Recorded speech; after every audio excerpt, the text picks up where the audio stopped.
Good afternoon.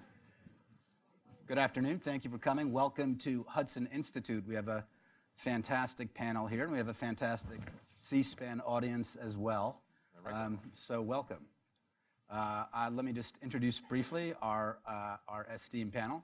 All the way to the left is my colleague here at Hudson Institute, Michael Doran. Jay Solomon, author, journalist, also a fellow at the Washington Institute. To his right, another colleague, Rebeccah Heinrichs, here at Hudson Institute. And to my left is my friend and colleague, Ray Takeyh, joining us from the Council on Foreign Relations. So the subject of our panel is maximum pressure. It's the Trump administration's Iran policy. Which way is it leading? Is it leading to, as many people fear, conflict?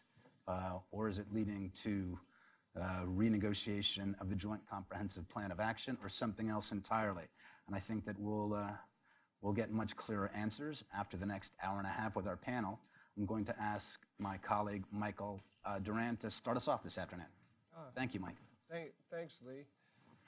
I think maybe what I'll do is just sort of set the scene, if that's all right with you.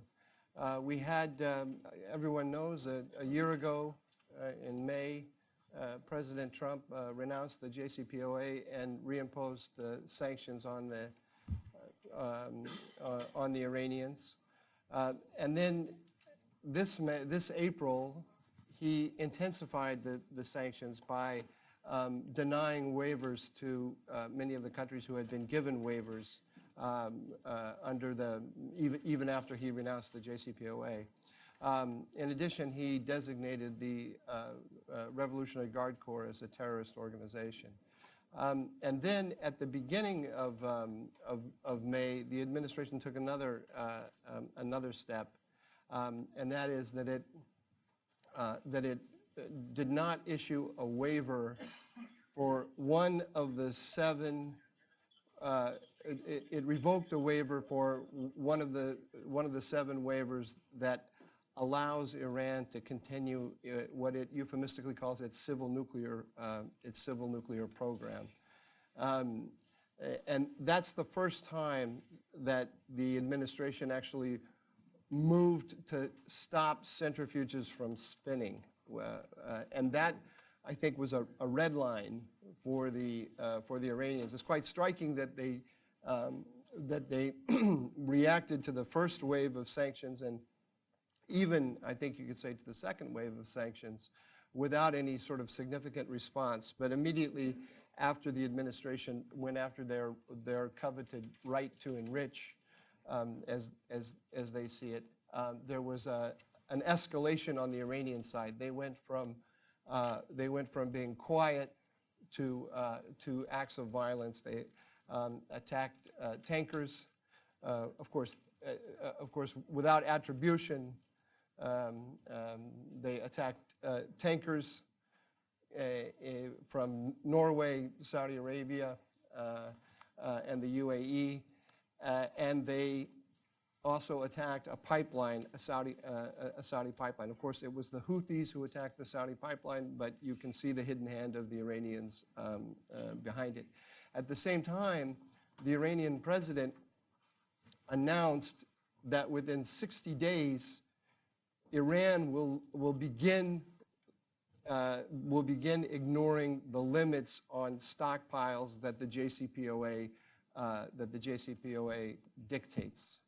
And he did that in a statement to the Europeans, sort of saying, kind of reminds me of the old Jerry Springer show, sort of, hold me back, hold me back. I don't want to do this, and I give you 60 days to give us some of the money that was promised to us in the context of the JCPOA, and to bring the Americans back into the JCPOA. So it's actually a subtle and complex diplomacy that the Iranians are engaged in. On the one hand, they raised the specter of war. At the same time, knowing full well that the Europeans, and of course large number of Democrats, significant segment of the American press, regard the Iranians as the injured party in this conflict with the Trump administration. So they raised the specter of war, but said, here's the diplomatic path back. Now, the 60-day deadline is interesting because Secretary Pompeo, when he revoked one of the 7 waivers for the civil nuclear program, shortened the length of the waiver for the other 6 waivers, and that length is now 90 days. So in 60 days, the Iranian deadline comes due, and in 90 days, the Americans face a question of whether to further curtail the Iranian civil nuclear activities. So that puts us to the beginning of July and the beginning of August, respectively. And I think we're going to see a gradual increase in pressure leading up to that date. And we will either then have a significant confrontation between the United States and the Iranians, or we'll have some form of negotiations. My guess is, and I will leave my comments to this, my guess is that we'll probably see negotiations. And that's because I think President Trump, this is just my reading of President Trump and the politics of the whole situation. President Trump campaigned on a peace and prosperity platform. He wants to go into the elections in 2020 being able to say that he delivered on peace and prosperity, and a significant increase in tensions with the Iranians doesn't work to his advantage in that regard. And I think the Iranians know this, and that's why they raised the specter of war. From the Iranian point of view, they don't want war either. They want to stop the ratcheting up of the sanctions by the Americans, and as a kind of I think a sign of what's happening behind the scenes. You may have seen in the Wall Street Journal today, it was reported that Secretary Pompeo decided not to impose a new set of sanctions that were in the pipeline on Iranian petrochemical on the Iranian petrochemical industry. So if you look at it, if you look at it from one point of view, the Iranians raised the specter of war. They attacked assets of our allies, and we kind of backed down a little bit. Of course, the sanctions pressure is still working, and that's what Trump has. That's what he has. That's how he can argue that he's carrying out a very tough policy, because the sanctions pressure is still there, and it's significant, and it's hurting the Iranians considerably. But the Iranians also see that they now have developed leverage over the Americans. So there's going to be a lot of dancing. We're already seeing it. There's every day a new report about somebody traveling to Tehran, a high-ranking German diplomat, an Omani diplomat, and so on. There's so many people going back and forth, talking to the Americans and talking to the Iranians. It's hard to believe that messages aren't already being sent back and forth, but it's difficult for anyone from the outside, I think, to identify the clear channel in which those messages are being sent and exactly what those messages are. And with that, I'll stop. Mike, that's great. Thank you. I think one of the things I'm going to want to ask you later when we come back around for a more open-ended conversation is why wouldn't the Iranians employ both diplomatic measures, negotiations, while ratcheting up pressure in different ways, and at the same time, the United States has a number of different options as well, especially insofar as people perceive a split in the administration between the president and different a number of his aides. If that might be a way for the administration also to use that to his advantage. May I make sure, a quick please, on that? I may have made it clear, but let me just emphasize the point you made. The Iranians are very much aware of the split within the administration. Do you think there really is a split? There is a split. Okay. Yeah, there is a split, because we say that it's a maximum pressure campaign, but we're actually kind of 1 foot out of the JCPOA and 1 foot in, because of those waivers on the civil nuclear work. We are still permitting by our policy activities that were legitimated under the JCPOA. So on the one hand, we're saying the JCPOA is illegitimate. On the other hand, we are issuing waivers that allow the activity that it legitimated to continue, and those are the crown jewels for the Iranians. And the debate within the American administration is between those who want to get completely out of the JCPOA and shut down the Iranian economy completely, and those who want to stay half in. And that, you can see the State Department wants to stay half in. The argument being, one, that we have greater visibility. It's better for us to have the Iranians in the deal than to have them out.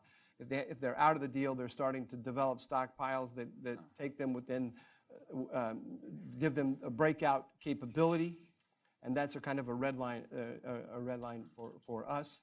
And would require some kind of, if they get close to a breakout capability, then the only answer we have to that is military threat. And so immediately you're back in the game of brinksmanship.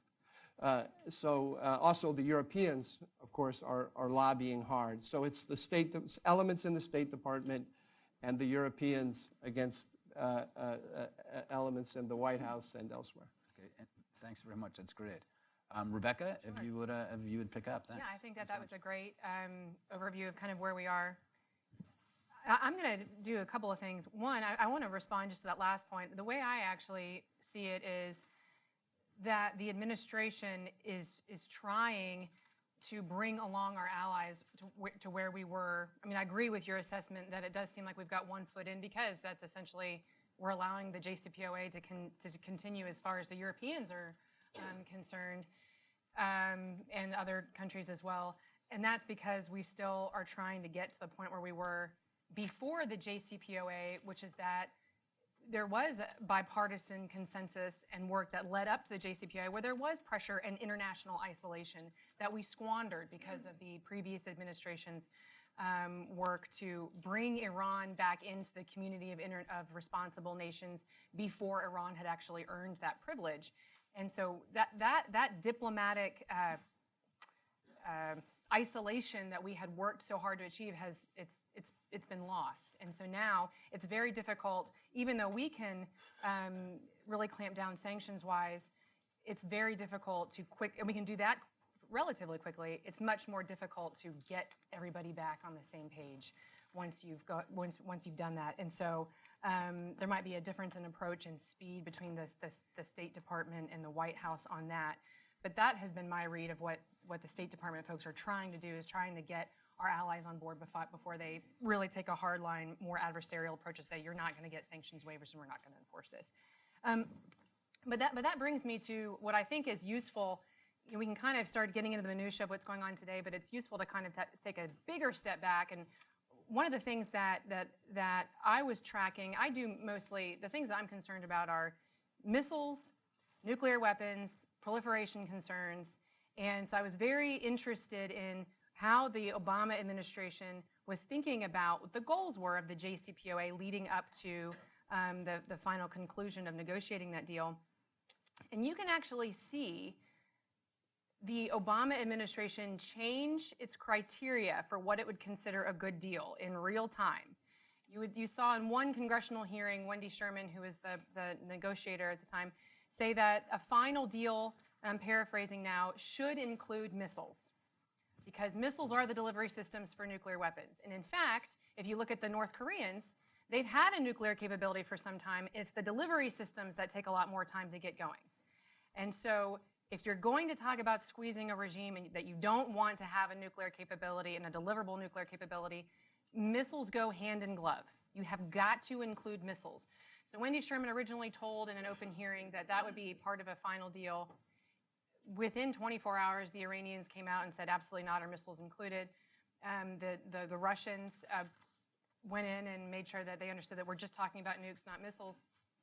And very quickly, then you saw Obama officials change that and say, well, now we're talking about, what's the language? Now we're talking about nuclear-capable missiles, and if they don't have a nuclear weapon, therefore none of their missiles are nuclear capable. It's like, okay, well, so they can still basically continue to work on the delivery systems with impunity. if the deal doesn't consider that. And I say with impunity, and you say, isn't that hyperbolic? Because they're still not allowed to do that. If you go back and if you look at the change in the UN Security Council resolutions before the deal and then the one that replaced it, UN Security Council Resolution 2231, the one that we're living under now, it diluted the language on missiles to the point where now it says that the Iranians, that we call upon the Iranians not to be testing missiles. And so if you look now, when the Iranians test a longer range ballistic missile, and the United States goes to the UN and we bring our allies and we say, look, this is in violation of 2231, the Russians are very happy to point out the fact that actually it just says call upon. So it doesn't really prohibit them from doing so. So you can see just what the administration is now trying to do. It's not just singularly focused on just the nuclear component.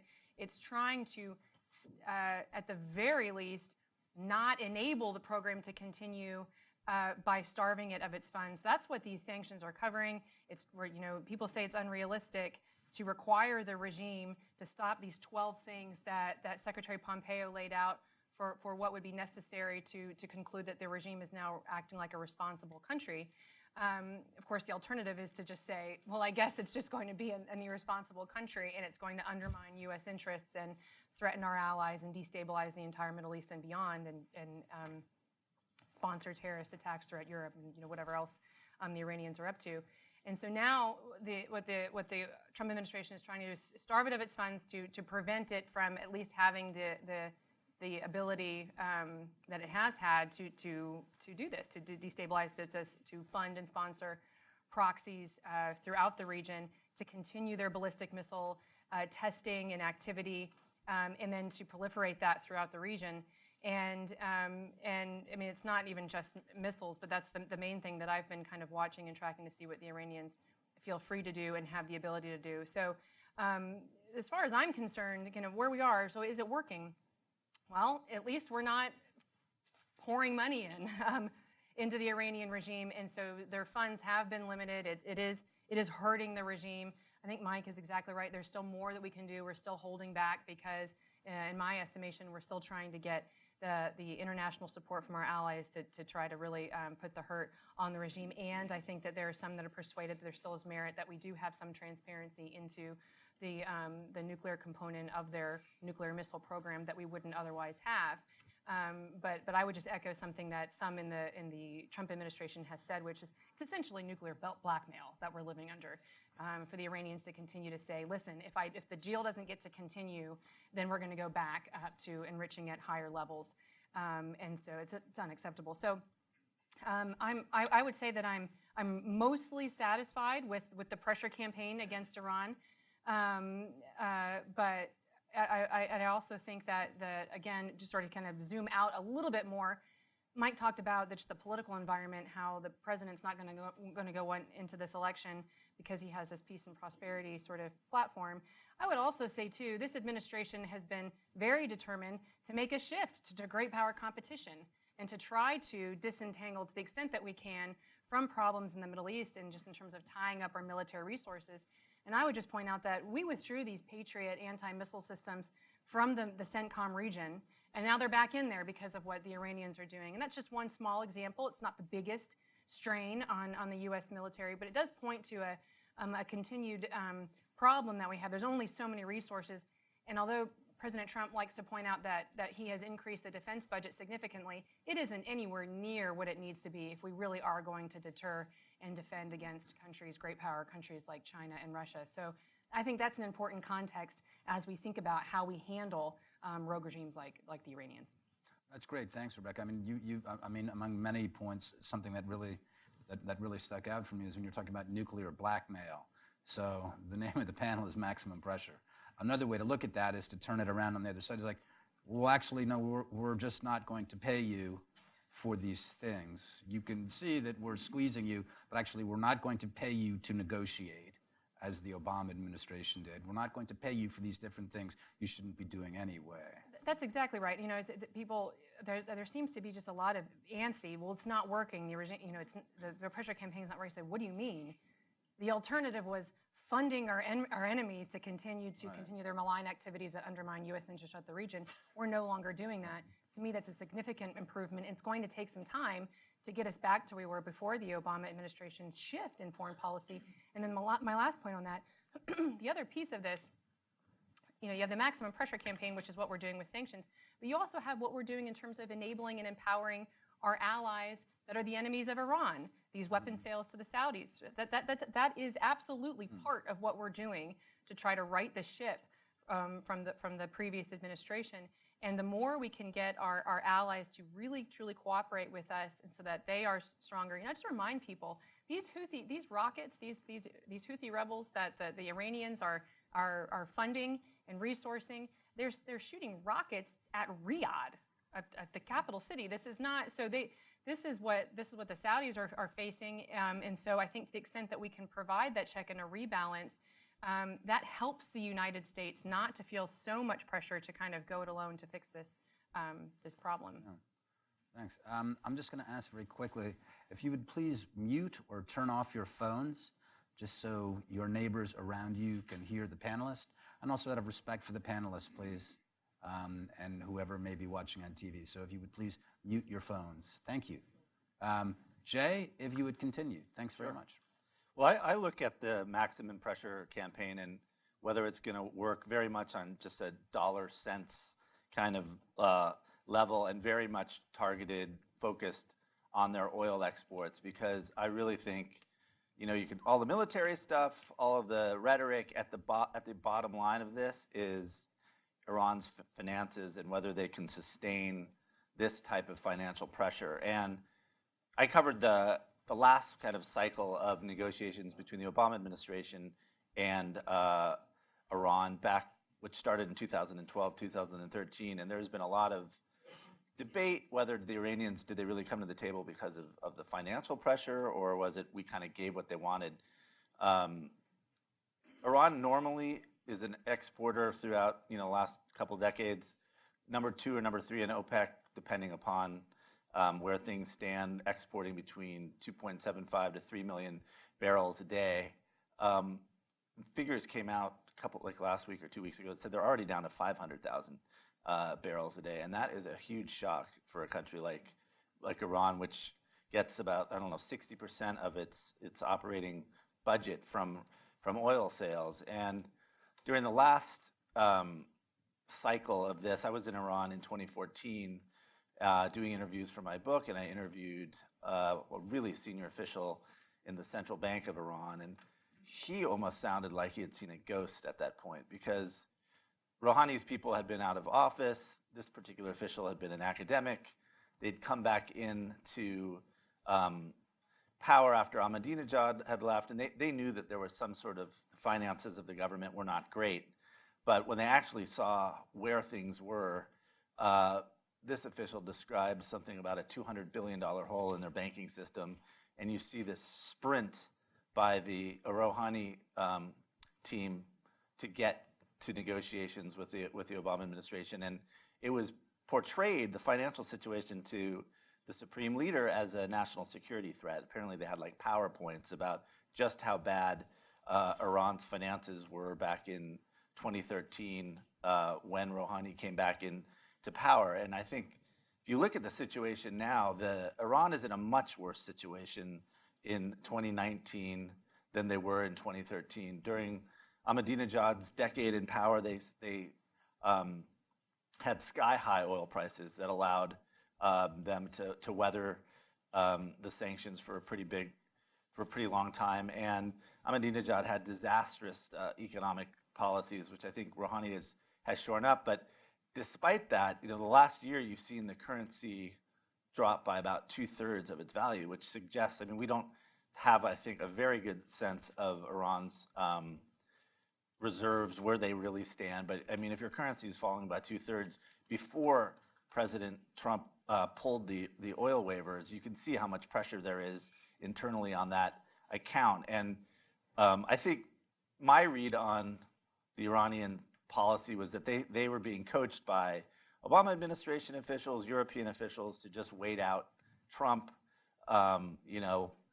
We'll give you enough economic incentives from Europe, from China, from Russia to help you weather the next 2 years. But I think what we've seen in the last couple of weeks, the last couple of months, I think the Iranians don't think they can weather this type of financial pressure for another 2 years. It's just, if you 500,000 barrels today, I think there's a good chance you're probably not going to get them to zero, but I think a lot of people who study the Iranian economy say if they're at $300,000 barrels per day, they're going to be insolvent pretty quickly. And when you get to that, all this other stuff, the rhetoric, the military, it's going to be very hard for the Iranians to weather that. So the question, again, is how are they going to respond? I think, as Mike was saying, that there have been signs that they're hinting at escalation, whether it was Islamic Jihad shooting rockets in Gaza or the Houthis being active in the Persian Gulf. They want to send those signals that they're going to be active militarily. They've started, I think an IAEA report was put out today that showed that they are starting to ratchet up the production of low-enriched uranium, and that they could be pretty much in violation of the JCPOA in as soon as a month if they keep going on that level. So they're sending signs of escalation, but I still question, and I think from meetings I've had in the past with the Iranians, their ability to finance this a real type of escalation is questionable, given where they are right now and how much worse they are today than it was in 2013. And I guess there are two ways they could go. I mean, they could escalate further and just sort of go for broke. But I think, as Mike was saying, there has been this kind of back channel starting to seem to appear. The Iranian officials, Zarif was in New York saying, we're not going to negotiate, but we will negotiate about prisoners. So there seems to be flexibility. And I mean, from the last cycle, the Iranians were very adept at being in this terrible position when Rouhani was in power to just within, I mean, he came into office, I think, in June or July of 2013. By November of 2013, an interim nuclear agreement was in place, and we were essentially paying them $700 million a month or repatriating their oil revenues to keep them in the negotiating cycle. And that caused, the pressure the financial pressure on Iran to diminish quite quickly back in 2013, 2014, which I think strategically, tactically was a mistake. We should have maintained the pressure on Iran even as we started negotiating. And from these back channels we see to President Trump's rhetoric, he doesn't want a war, it's pretty clear. He wants to talk about some big deal. So even though there's a lot of skepticism towards the potential for negotiations, given what I've seen in the Iranian financial system, I wouldn't rule it out. And the question is, how does Trump play it? Do they go back to how it was done under the Obama administration, which was to really ratchet down the financial pressure as the negotiations happened? Or do they stick to this maximum pressure campaign even as they return to negotiations? So I think that's going to be interesting to follow over the next 6 months to a year. Hey, that's great. Thanks very much. And you raised something which had never really occurred to me before.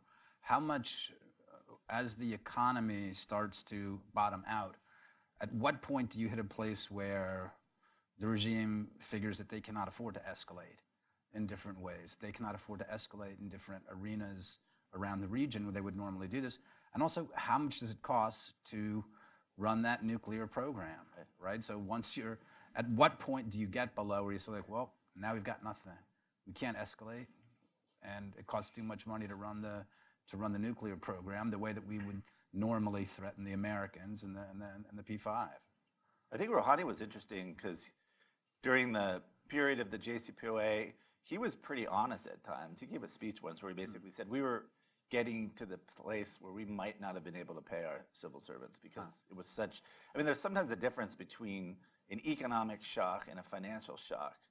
My first job at the Wall Street Journal was in Indonesia in 1998 when the currency collapsed. And you went out to rural Indonesia, people were still farming, but the financial sector had collapsed. The government was having trouble running. I think Iran could be a similar situation where maybe you're hearing problems already outside anyways, but if you're an oil-based economy and it's choked off like that's a real concern if you're trying to run a government. Yeah. That's already facing all sorts of protests and labor unrest because of the position where the economy has already been for the last couple of years. Jay, thanks very much. Ray, if you would. Sure. I'll be brief given everything that's said and the way Mike Doran filibusters, as he always does. But I want to kind of highlight a few things. Is how the maximum strategy of pressure, how it defied the conventional wisdom. I want to go back to litigate this issue historically, because here's what you were told at the beginning of the maximum strategy of pressure. You were told that if the United States left the JCPOA, the United States would be isolated, not Iran. Wrong. You were told that if the United States left the JCPOA, it could not multilateralize its economic sanctions. Wrong. And what essentially that meant is that European businessmen, European commerce, would go along with the sanctions regime irrespective of the opposition of European politicians. The third thing you were told, that there's no possibility of bringing Iranian exports of oil down to zero without convulsions of the global economy. Wrong. The fourth thing you're being told is that maximum strategy of pressure isn't going to work. So, you can make that determination on your own. That's very good context. So let's establish the context of how innovative it was. I do think, in terms of the Iranian domestic situation, I think that the regime has one of the weakest regimes in 4 decades of the Islamic Republic's existence, and not just entirely because of the strategy of pressure, but because of the cumulative delegitimization of the regime that began in 2009. It is today a regime really without a constituency. The Iranian people have arrived at 2 judgments that they arrived at also in the late 1970s. Number one, that the regime is incapable of reforming itself. There's no possibility that this regime can use its own constitutional provisions to liberalize its politics or make it more representative. The second thing that has been decided is not just economic decline and recession that was chronicled, is the same sort of a corrosive spirit permeates Iran today on the issue of economy that it did in the late 70s. Namely, not just that the economy is declining, that the good times are over. I didn't get mine, and I know who did, and it's never going to be good again. So the idea is that the regime cannot meet the economic expectations of the people, and the economic good times are over, and those who were tied to the regime through patronage or what have you are the only ones who benefited. That essentially puts the context of economic recession in a different context, in a context of a population that doesn't believe that the regime can deliver on the economy, and should it get more benefits from abroad, those benefits are going to be apportioned among its constituents, among the remaining dwindling group of supporters. That even if economic good times come, even if economic benefits return because of negotiations and diplomacy, it's unlikely to benefit the population. That is a determination that is quite damning. I think among the many things that Mike said that were true is that we are heading toward negotiations, because I don't think Islamic Republic can afford war with the United States. I don't think the political system can sustain it. I don't think the system has the power to do it. But I do think Iranians have perfected a strategy of asymmetrical conflict where they get Houthis and Arab Sunnis to attack various allied installations, the Saudi oil and maybe others.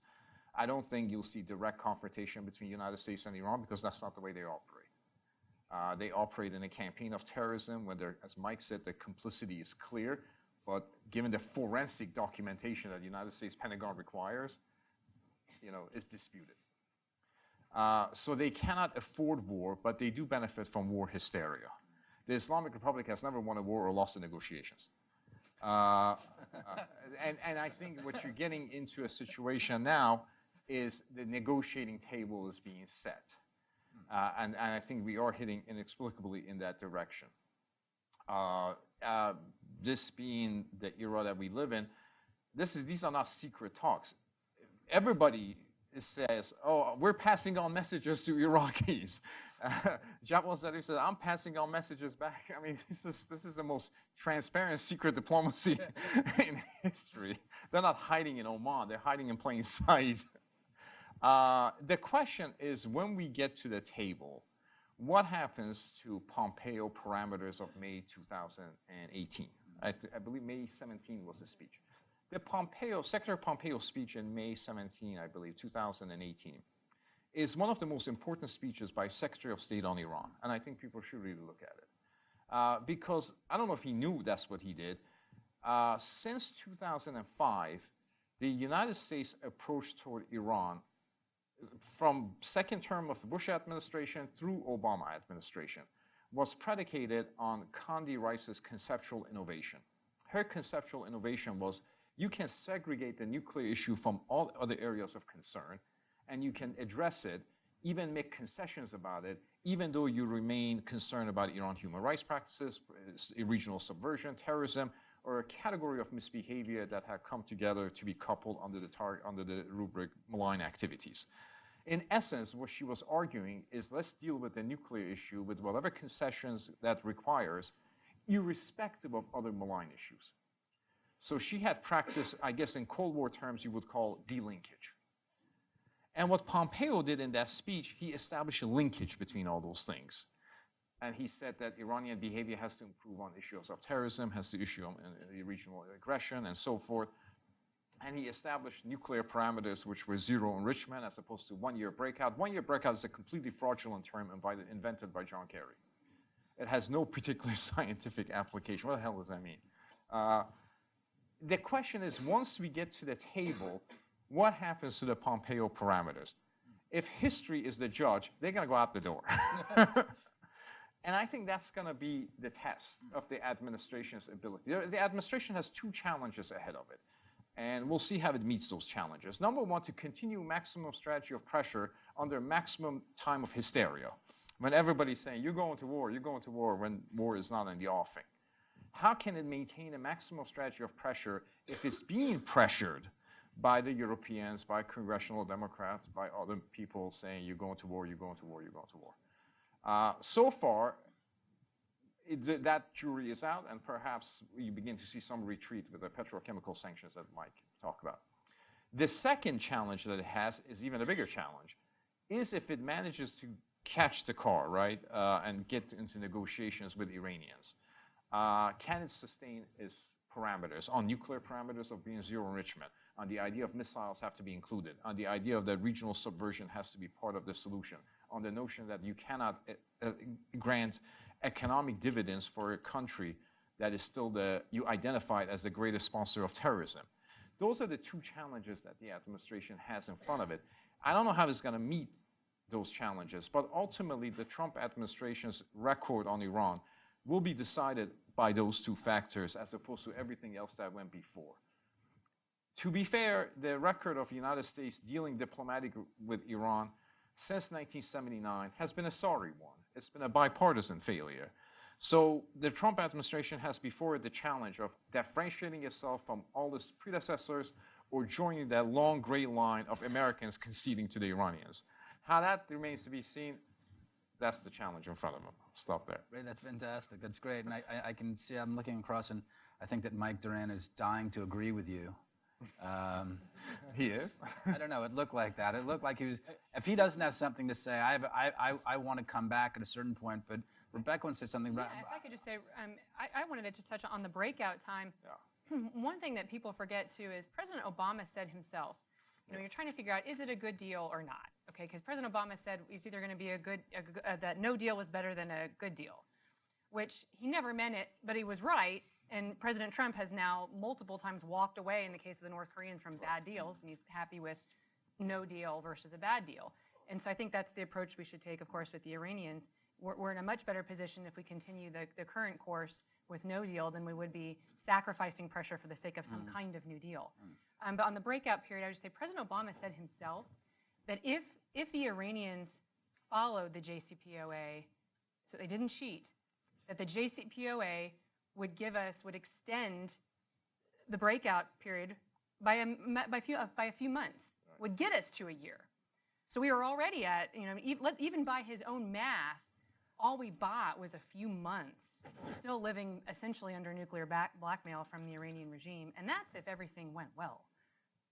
I mean, I just want to say one thing about the breakout period and how we come to one-year breakout period that people talk about. prior to that innovation in 2013, the United States policy was that Iran nuclear program, the size of that nuclear program is going to be determined by something we call national needs. What need does this country have for a nuclear program? And the answer is 0. So, given the fact that it has no need for nuclear energy, as a face-saving measure, you give them a small cascade of centrifuges. That was what they had settled on. John Kerry wanted to get rid of that, so he came up with the idea of a 1-year breakout period. That means the nuclear program can expand as long as there's enough enriched uranium for 1 year away from having sufficient high enriched uranium for nuclear production. So the 1-year breakout program is actually negation of a far stricter standards that U.S. governments had applied before. But if you want to get out from under that standard, you come up with something that sounds pretty good. We're keeping them 1 year away. But the concessions that you have made on proliferation terms, Rebeccah knows better than I do, are quite dramatic. It's incredibly dramatic. You're essentially now saying you've just communicated that as long as you persist long enough that the United States, breaking all of the standards for non-proliferation standards, if you persist long enough, the United States is now going to reward you for your constant violations. It's a terrible proliferation concern.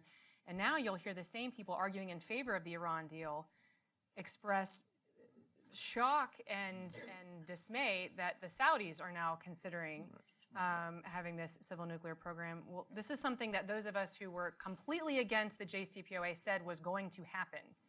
If you allow this country, if you allow the Iranians to have this program in place, what do you say then to their arch enemies when they say we want to have at least what they have?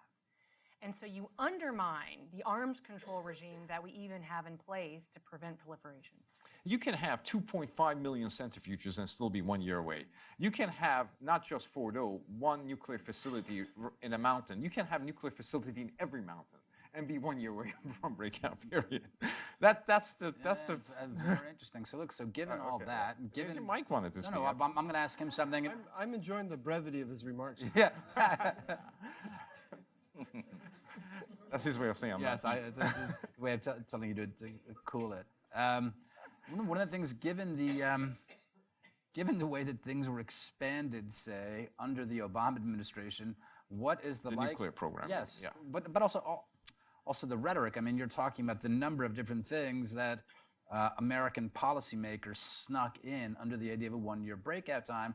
So what I'm asking is, you're saying it will be difficult for U.S. negotiators, if they do go into negotiations with Iran, to hold on to the Pompeo, what should we call them? Parameters. The 12 parameters.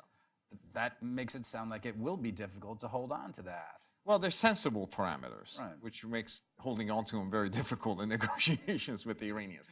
In any conversation with Iranians, you're not having a conversation with Iranians. You're having in any policy toward Iran, there are multiple audiences. There's an audience, that Iranian regime and Iranian people, and they're different.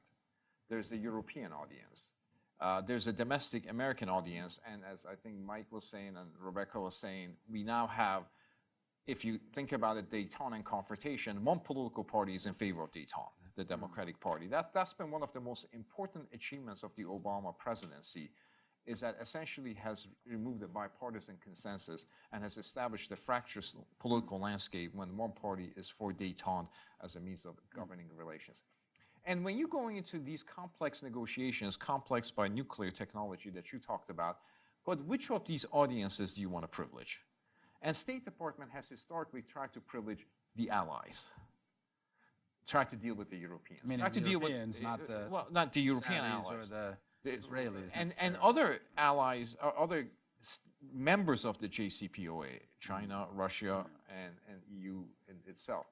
So you have these multiple audiences, and which you have to privilege that audience. The canard is we can have a balance between them. No, you have to privilege one over the other. So who do you privilege? If you want to privilege the Iranian people, then you apply maximum strategy of pressure.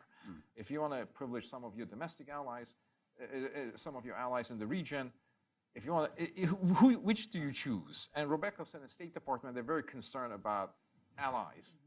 And that tells you which audience they seek to mollify. And not without justification either. I mean, the Europeans are an important part of this equation. They're important. Europeans are commercial partners for Iran. But you have to make some choices that are going to make some people upset. And so far, in its first 2 years, the Trump administration has made the choice that they're going to make the Europeans upset. In the last 2 years, if they go into negotiations, you may see a reversal of that proposition, I think. Interesting. I fear. Jay, how different? I mean, how different does the landscape look now? You talked about the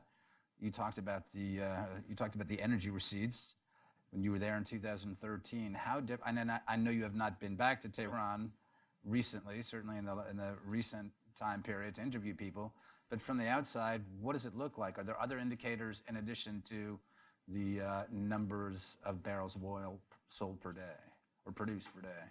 I mean, you see it tracked pretty closely, the number of protests, labor unrest because of the deterioration of the economy. I mean, it's complicated because Zarif and a lot of the senior officials have come out and said, oh, we never got the benefits of the economic growth. But it was pretty clear that the Supreme Leader did not want some huge flood of cash coming or foreign investment coming in to Iran. He wanted to get back his oil money. He wanted to stabilize the financial system. But I always thought it was pretty clear from who they were arresting in Tehran that, dual nationals who might be the tip of the spear of some foreign investment coming in, these were the guys getting thrown into jail, which I think was to kind of retard this idea that we're open for business. I think they wanted enough money to stabilize their economy, but also allow the Supreme Leader to sort of keep those powers at bay. So, but I think, yeah, the amount of labor unrest, just I wish we had accurate figures as far as their reserves, because your currency doesn't collapse like that even before this latest oil shock if you really have deep reserves. So I just think the entire context in 2019 is a lot worse for Iran than it was in 2013, and they were panicked back then. So that's why, despite the general rhetoric that there's no way, they're too proud, right. You can't talk down to Zarif. A lot of this rhetoric, of course, coming from former American policymakers. Right, and Zarif himself. I'm kind of skeptical that that's really where they are. Mike, if I can ask you for a second, if we can make the picture a little bigger, expand it somewhat. So what does it look like regionally for the United States and its allies? And I'm talking about very large. Let's go from the Eastern Mediterranean to the Persian Gulf. Ray made the very important point that about Mike Pompeo reestablishing linkage between what the Iranians are doing in the region and their nuclear their nuclear program. That we have to deal. Our policy has to deal with the totality of the Iranian threat. The problem that you have there is that the JCPOA was sold to the American people as a narrow arms control agreement, but it actually does combine the regional and the nuclear, and it subordinates the regional to the nuclear. Meaning, by which I mean that we gave the Iranians a pass in the region, and that has really important implications because, for one thing, while they are under enormous economic pressure, they have found ways to fund their malign activities that threaten us, despite the sanctions. For example, the popular mobilization units in Iraq are funded by the Iraqi government, which is not being sanctioned. So those popular mobilization units are armed, trained, equipped, and essentially guided by Iran, but paid for by Iraq. And they have, if you followed the news reports about the threats to U.S. soldiers, some of those threats came from those popular mobilization units. So that is one area where in the region where the Iranian assets that are a threat to us are not being affected at all by or very little by the sanctions. There's a hole, I would say, in the Trump strategy, because the Trump strategy rhetorically is rollback, but the major instrument for rolling back Iranian power are the sanctions that we have reimposed within the context of the nuclear debate. The only areas where they're really being challenged on the ground are in Syria and Yemen. I mean, their proxies are being challenged in Syria and Yemen. In Syria, the Israelis are challenging them, but only from the air. And in Yemen, the Saudi Emirati coalition is challenging the Houthis. In neither arena does it look like our allies, the Saudis and the Israelis, are going to actually drive the Iranians out. And now, the Israelis did, however, put the Iranians under severe pressure with the hundreds of attacks that the Israelis have carried out. But the Iranians responded by moving missiles into Iraq under the control of the Popular Mobilization Unit, their assets in Iraq, missiles that can threaten Israel. The Israelis can't hit the Iranian assets in Iraq because we've got American forces there. So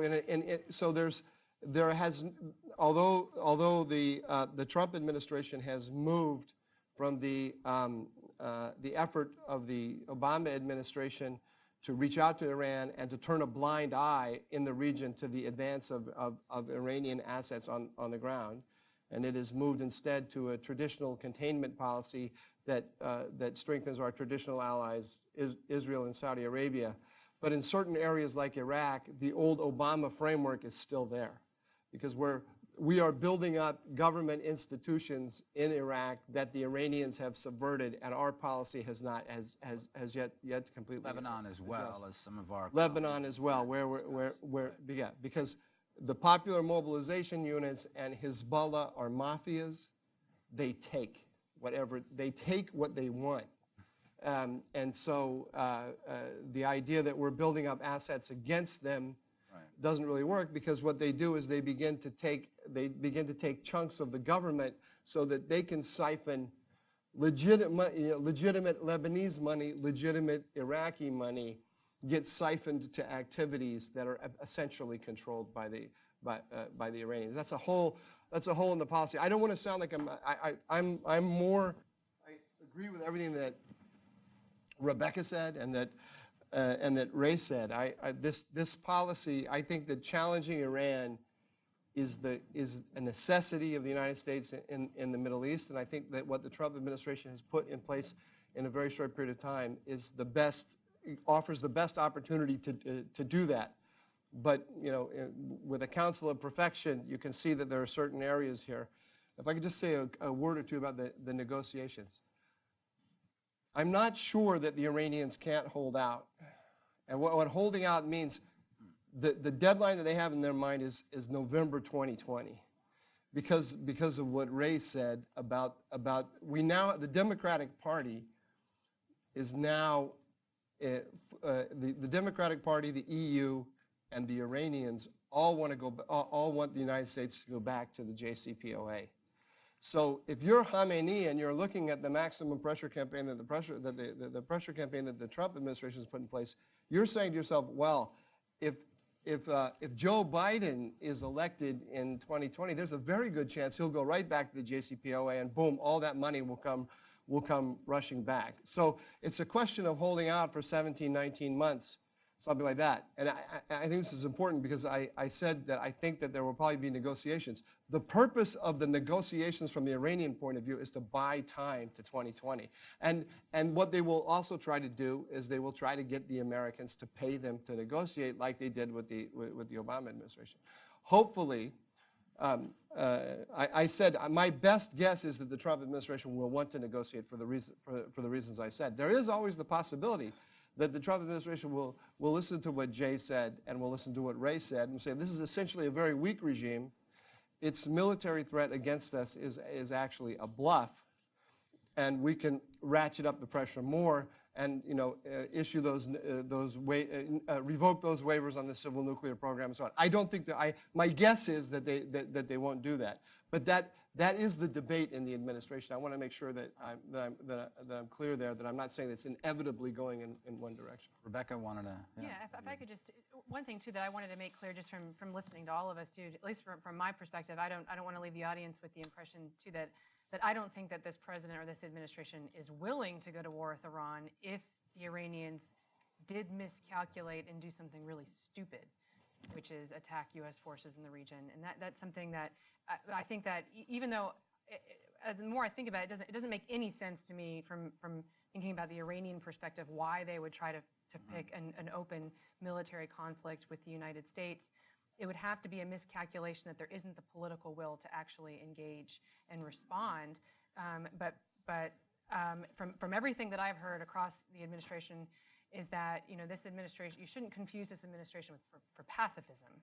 And it's not a bluff that we sent the carrier to the region. It's not a bluff that we sent Patriot batteries and bombers. And it's for deterrence. And that's the paradox of deterrence, is that you don't want to go to war, but you're willing to do it, and so you send everything necessary there to end a military conflict on terms most favorable to yourself in the event that the enemy did act aggressively. So I know you kind of had something else you want to say, Ray, about that. Well, I'll just say one thing. I want to highlight something that Mike says, which I think is very important. The Iranian imperial enterprise in Iraq is today being financed by the Iraqis. There's a genius to the Iranian terrorism portfolio. Can you explain that a little bit? Well, as Mike said, their popular militia forces are being paid by the Iraqis. And so essentially the victims of terrorism are forced to pay for it. And there's another way Iran uses terrorism so brilliantly. It essentially says to the United States, given the presence of American forces in Iraq, if you accuse us of terrorism and hold us accountable, we will respond with terrorism. But there is an implicit deterrence value in that terrorism portfolio, which is so cheaply maintained. This is kind of you have to step back. There's a brilliance to it. But you have to accept the premise, and you don't, well, we do. Certainly, I know we've accepted the premise. You can step away and say, this is nonsense. Well, but everybody has accepted that premise in the United States defense establishment. Right.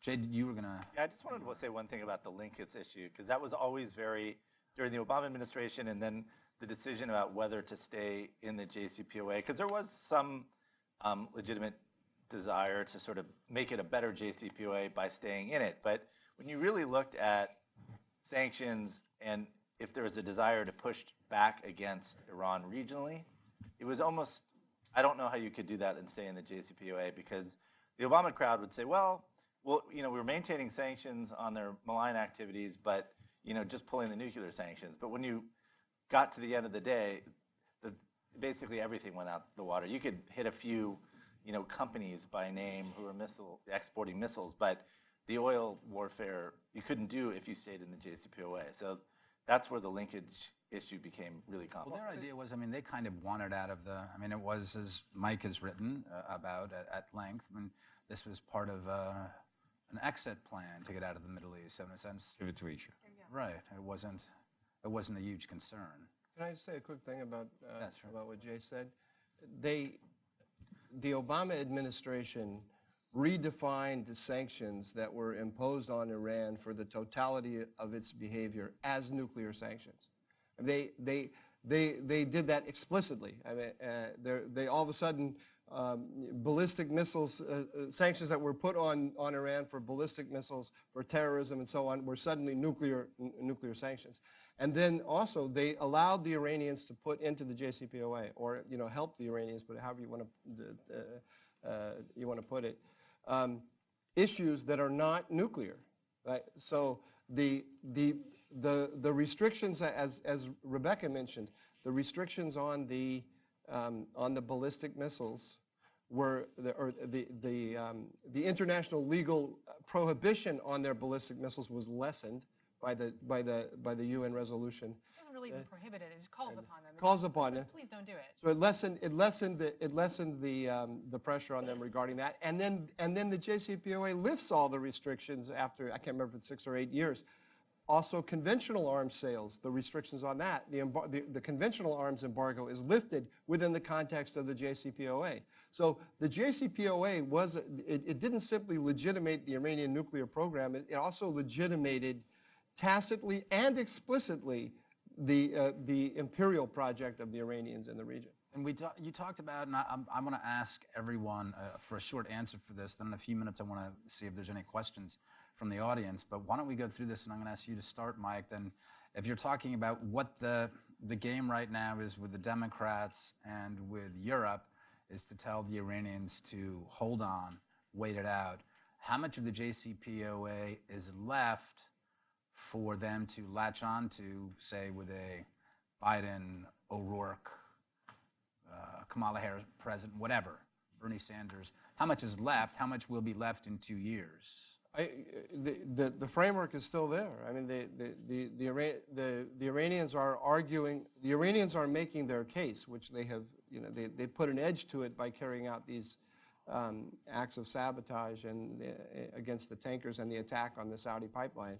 But their argument is still, let's return to the framework of the JCPOA, and we are still giving the waivers for those for the civil nuclear activities. So it could be reversed in a day, and this is what the argument of the people in the Trump administration who let's call them those who are in favor of absolute maximum pressure. They're saying we have to do now what the Obama administration did to us, and that is make it extremely as hard as possible for the next Democratic administration to just simply reverse it. So let's completely end all of the U.S. support for the civil nuclear program. How much of that would that also have to do with the Pompeo parameters, making sure that those are a part of what people talk about? Well, I mean, can you legislate the Pompeo parameters? I doubt it. No, not legislate them, but I mean, to what extent? I mean, if you're talking about going and negotiating, these have to be kept in mind. Right. I mean, if you're looking at the framework 2020, the worst thing would be if Pompeo gives up on the Pompeo parameters. Then there's nothing left to hold. The JCPOA is an agreement that is sort of disappears as you look at it. And in 2022, 23, you begin to see installations of high-velocity centrifuges, which is a stipulation of a 6-7 year period of research and development, which is now expiring. This series of nuclear crises are going to come about when Iranians start installing high-velocity centrifuges, IR6, IR8. They already have probably about 1,000 IR2Ms that they can do. So this agreement is not just, I mean, maintaining JCPOA is maintaining an agreement that in a few years allows Iran to install high-velocity centrifuges. And whoever gets to the table is going to be a very contentious table, whether it's the Trump administration or a successor. Because the first thing Iranians will do is say, here's the bill. $7 trillion for the damage that you caused our economy by unilaterally abrogating your obligations on the JCPOA. Here's your bill. Let's talk about the bill. First, you got to pay the check. There's an entry payment to coming back to the JCPOA. What makes you think that that's their first move? Because that's what they do. And they're particularly good at picking on the weak and the vulnerable. So if the American negotiators go That's who you perceive as weak and vulnerable. well, American whoever you negotiators. perceive as weak and vulnerable. American lawyers. Precisely. So it's going to be a challenge. I mean, people think we're going to maintain the ramparts of the JCPOA. There are no ramparts left by 2022. And the other thing you heard around the time of the JCPOA in 2015 is we're going to maintain the agreement but push back on Iran. This is what pushing back on Iran looks like. How many people are for it? This is what it looks like. Pushing back Iran is antiseptic. It's not without friction. That was always a fiction. Well, but the fiction is useful for it to be explored and explicated, right? Yeah. Because this is what pushing back on Iran looks like. It is interesting, though, there seem to be splits on the Democratic side on the JCPOA, because It's how fast to get back. But I mean, I remember during the time, you hear Democrats now said, well, of course there was always going to have to be a follow-on agreement, which was not how it was sold. At the time it was sold, Who are the ones who are saying that now? Who's making? like Bob Einhorn, I've seen him write about saying, well, he's more saying, by 2020 the JCPOA doesn't really work. But you kind of hear it woven into some of the discussion was from the Democratic side that, oh, we always knew there would have to be a follow-on agreement, which I think if it had been sold initially as, yeah, this is kind of a first phase and then we'll have to have a second phase, that might have sounded But the language it logical. was I don't sold even know how was they would have no. gotten The to language. The language was sold. It blocks all pathways to proliferation, Right. and the gold standard of inspections. And it was almost a peace agreement. Mike, I'm going to ask Rebeccah first, then we'll swing back around to you. Yeah, I would just say too. I mean, when you're watching the news and you're listening to commentary on this particular issue, watch all of the people who say that the United States is escalating to war. Those are the same people, many of the same people who said that it was either Iran deal or war. Yeah. Those are the two choices. And so, in order for that to be true, and the United States is dissolving the Iran deal, even if it's not as fast as we want it to be happening, then they, in order for them to be right, then there must be war, and that the United States is. It's almost it's strange how it seems like they're clamoring for it when that is actually not the policy of this administration. It's they don't want war. They're willing to do it, but only if the Iranians act aggressively. But there is this whole other spectrum of what's in between Iran deal or war, and that's confronting the Iranian regime for all of their malign activities and starving them of the resources. And I'm going to just do one more point on the Democrats. There was a piece that just broke, I think, today that shows that there are former Obama officials who are going to Capitol Hill and collaborating with members of Congress and trying to get everybody, they basically carrying the message that everyone just needs to hold out and wait and wait out this administration for the next one, and that they're cooperating with the Iranian regime towards that end, which I think is just a shame. Mike, were you gonna?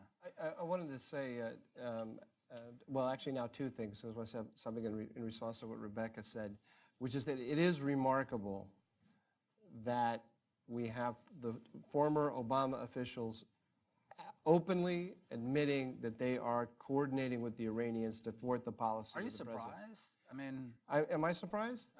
A little bit, actually. Yeah, I mean, I would have thought that they'd be embarrassed by that. I mean, during the Soviet era, Plowshare got a Nobel Prize for doing that.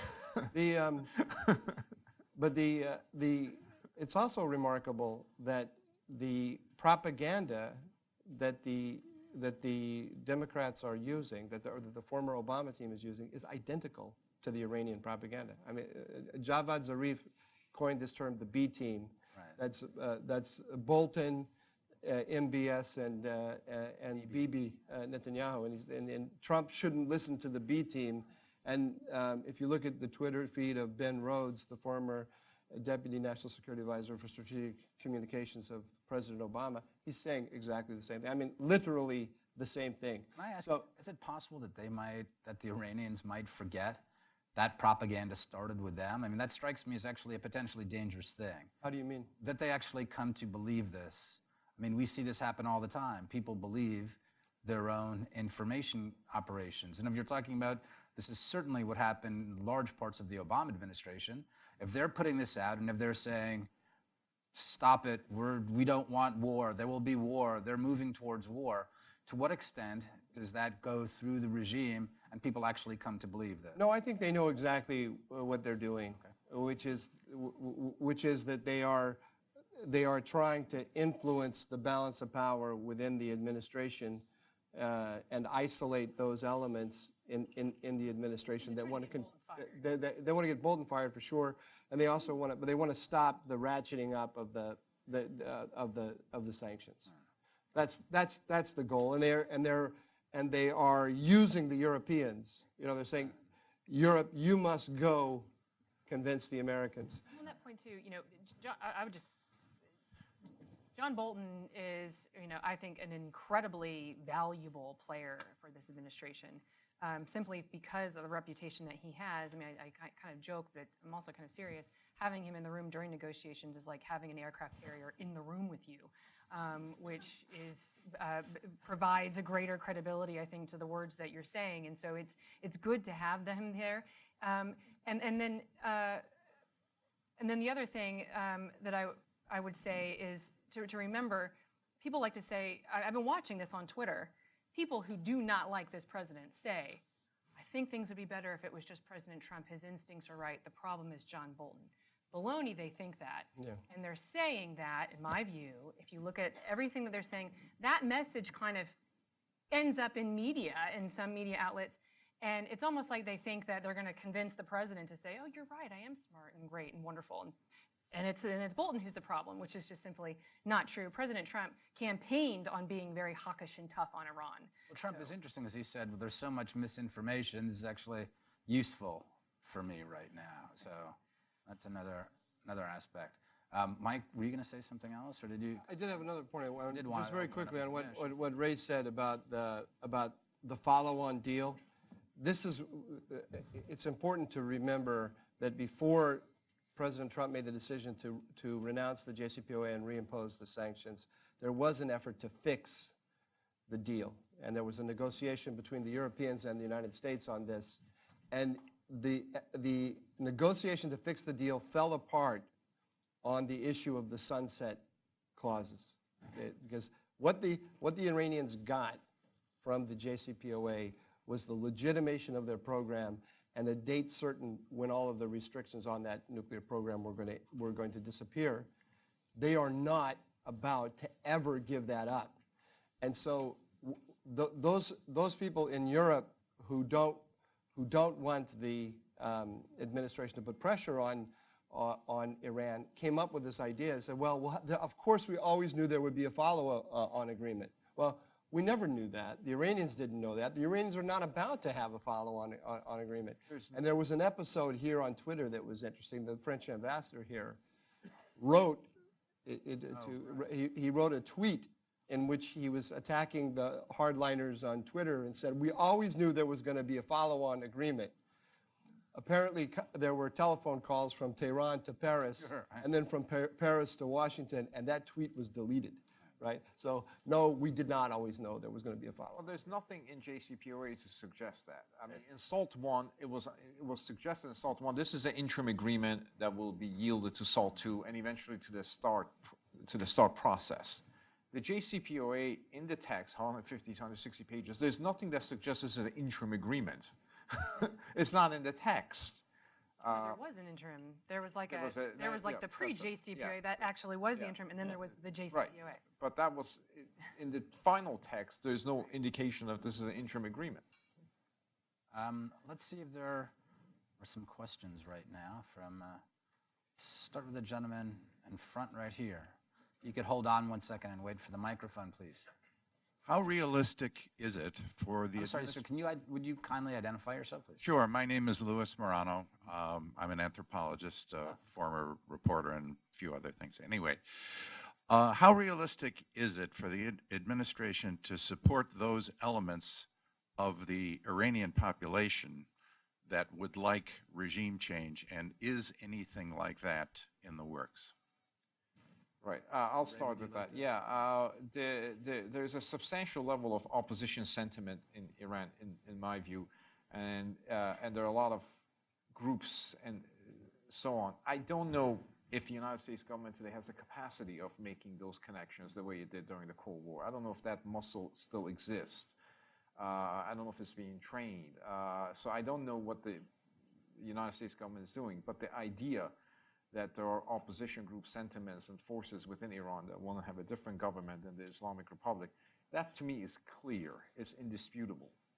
How the United States can make a connection with that group and further embolden and empower it is a critical challenge. It's a critical challenge that you can overcome if you focus on it. Wait, can I ask, why is that important for U.S. policymakers?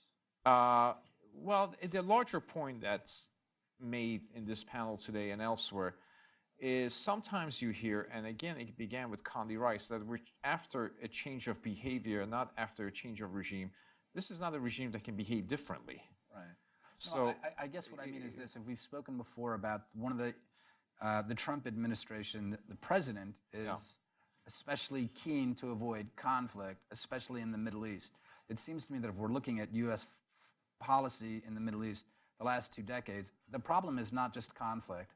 The problem is also that the United States has gambled on being able to pick winners in the Middle East. Right. And this seems to me an enormous failure as well. And so that's why I'm saying, why is the United States, what is the advantage of looking in different places, whether this is Iran, whether it's Iraq, whether it's Lebanon, what is the advantage at this point for the United States to seek to choose winners when we've done a very bad job of it? Well, I can't speak about whether we chose the right allies in Iraq or Lebanon. I do think there is a sentiment that favors a different Iran within Iran itself, a non-Islamist imperial Iran, an Iran that focuses more on its domestic reconstruction, an Iran that focuses more on its immediate region, the Persian Gulf, an Iran that can be a responsible stakeholder.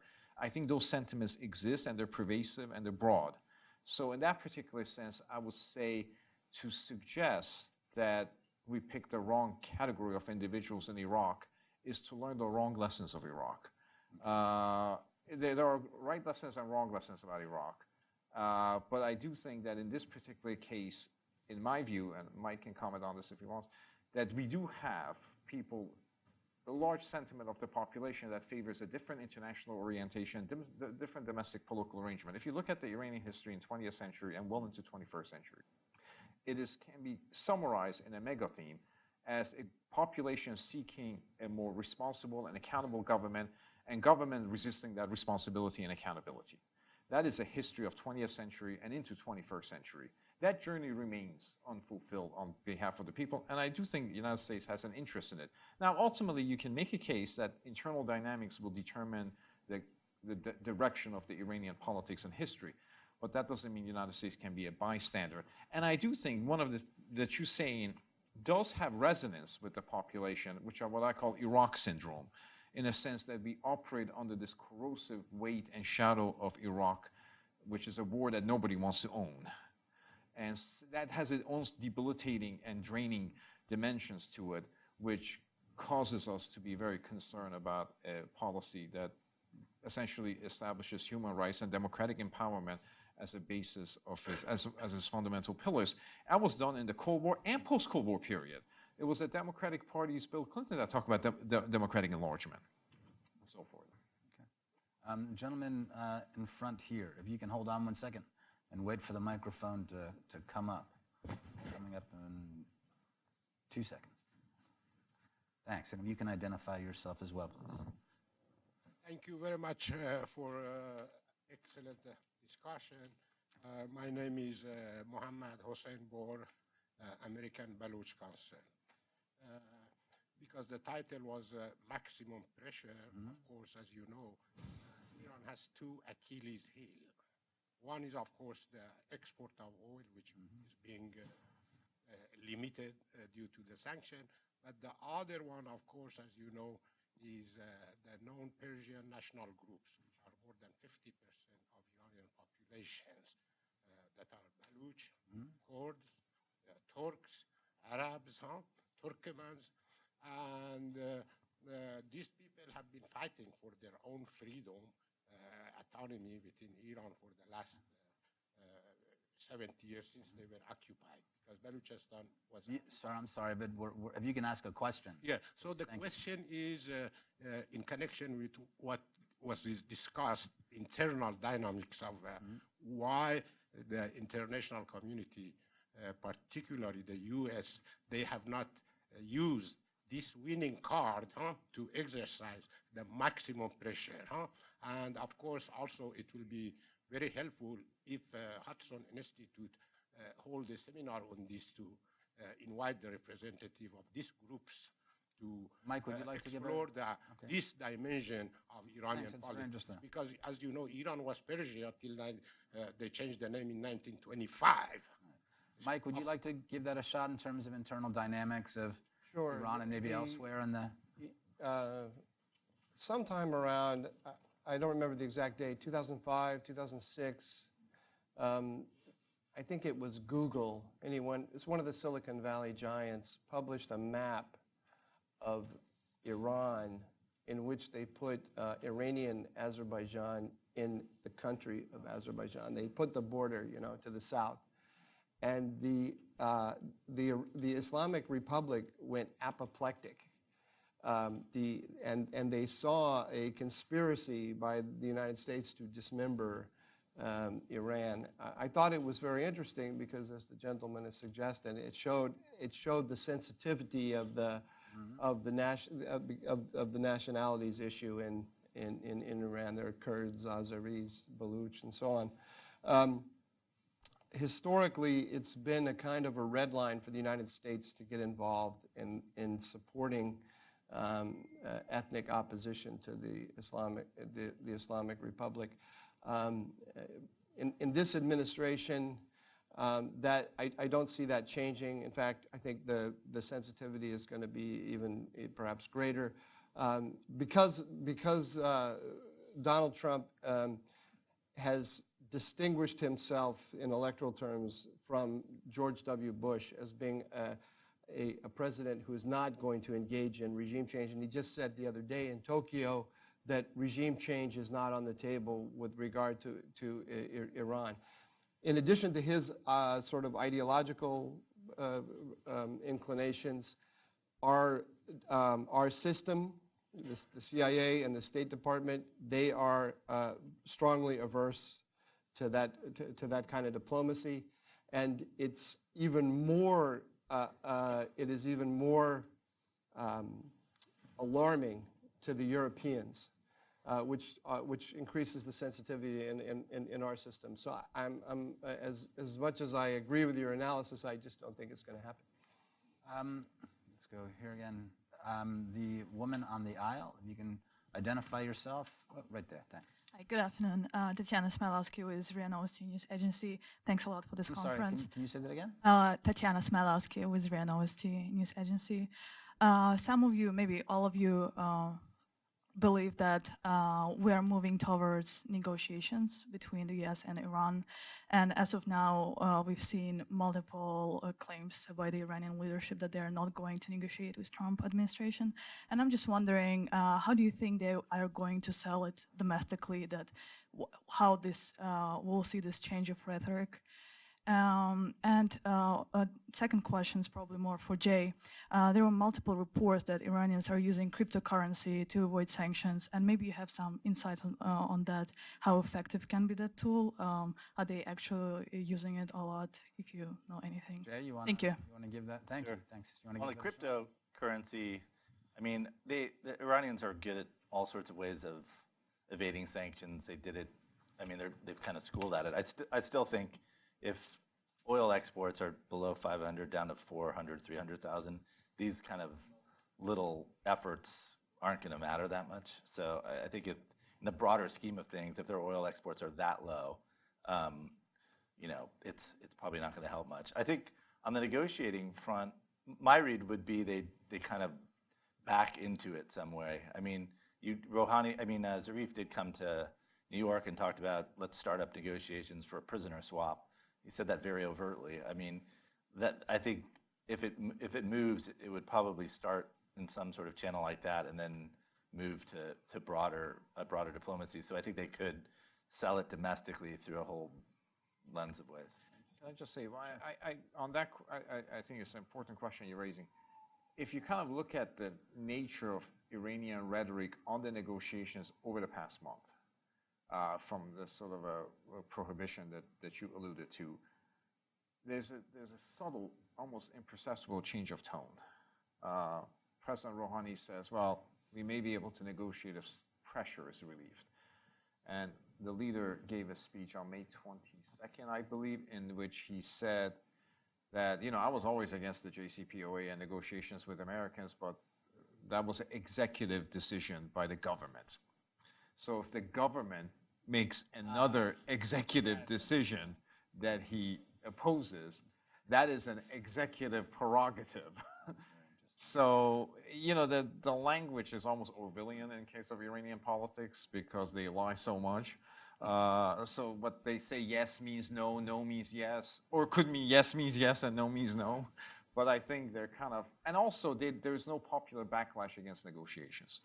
The Iranian public wants negotiations as a means of relieving pressure. There's no domestic constituency arguing against it if the regime can get its factional house in order. President Rouhani and Javad Zarif clearly want to negotiate. They never have lost the negotiations, and they're like the Golden State Warriors. Like, hey, we've been here before. We know how to win. Why are we not playing? Can I say something too that I think is interesting about this administration's approach and kind of where we are versus where the Obama administration was in trying to negotiate a deal? My perception was always that the Obama administration so desperately wanted a deal that our country, the United States, was at a disadvantage about the terms. The Iranians were willing to walk at that time more so than what the Obama administration was willing to walk. That was the working theory at the time.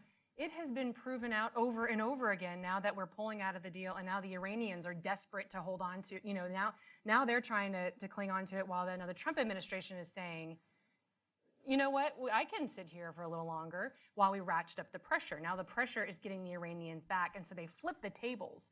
And I think the more that we can solidify that table flipping so that the Iranians are the ones that are desperate for the deal, and the Americans are saying, you know what, we're already in a better place than we were over the last 8 years, the more we can do that. And then we don't have to get, we don't have to get any kind of deal. We can sit and wait until we actually have a deal that makes sense for the United States. Sorry, Lee, can I just add one more thing? Sure. The other question is, what's a negotiation? There's actually a negotiation that's already going on. You can see it. There was a couple of weeks ago or a week ago, President Trump said, don't threaten the United States, I will end Iran. Then today we read that the United States decided not to impose sanctions, and we're hearing a softer rhetoric coming out of Iran.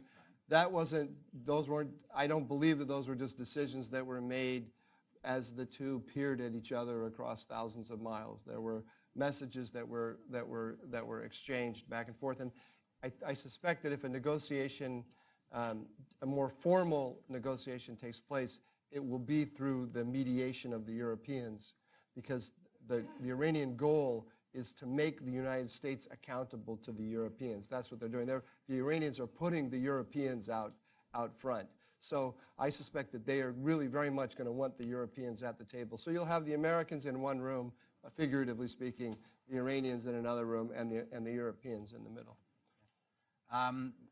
We're running out of time here. What I'm going to do is, if we can have a microphone on this side. And if you, first the gentleman in the Hawaiian shirt and the gentleman that side behind, if you ask your questions and if you ask them quickly, and then we'll see if we can get answers here. My name is Ami Friedman. I'm a weapons specialist. I think that the panel is suggesting that we are moving towards negotiation one way or another. That might be a misleading conclusion in light of the fact. We really need a question. Okay. We're running out of time. The question is, in light of the fact that the Iranians' strategy is to maintain dominance and hegemony in the Middle East, and the only way they can reach it is through nuclear power, doesn't that imply a permanent, unacceptable situation for the United States and its allies in the Middle East? In other words, a permanent conflict leading to war, possibly? Can you pass the microphone to the gentleman right behind you? And we're going to get 2 questions out. And we'll see if we can get 2 answers out as well. Hello, my name is Salah Bayazidi. I'm representative of Komala Party and Kurd opposition group, Washington. Okay. I have a question. Just when 2 months ago, the man-made flood was in Iran, we heard the news that large units of Iraqi Shia militia into Iran under pretext of the helping, aiding the victims. But we had a news that those units never left Iran, and we tracked them. And 3 weeks ago, we have evidence of the film and picture they stationed in the border between Iraq and Iranian Kurdistan. And 3 days ago, this unit opened fire on a group of locals in the border. They killed 4 Kurds, confirmed, and injured many more, and unconfirmed is 14 people. Do you have any news why Iranian regime using this Iraqi Shia militia in border? Thank you. Who would like to, Rebeccah, it looks like you wanted to answer the first gentleman's question.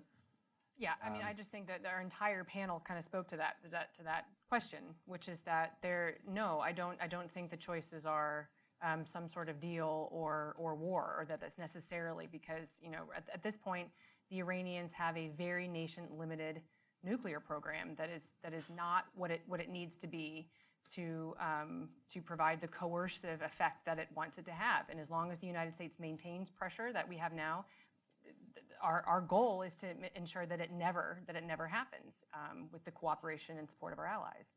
I think that's an excellent closing statement because, alas, we do have to adjourn. I think that some of our panelists will continue to field questions in a casual manner. In the meantime, I wanted to thank you very much for coming.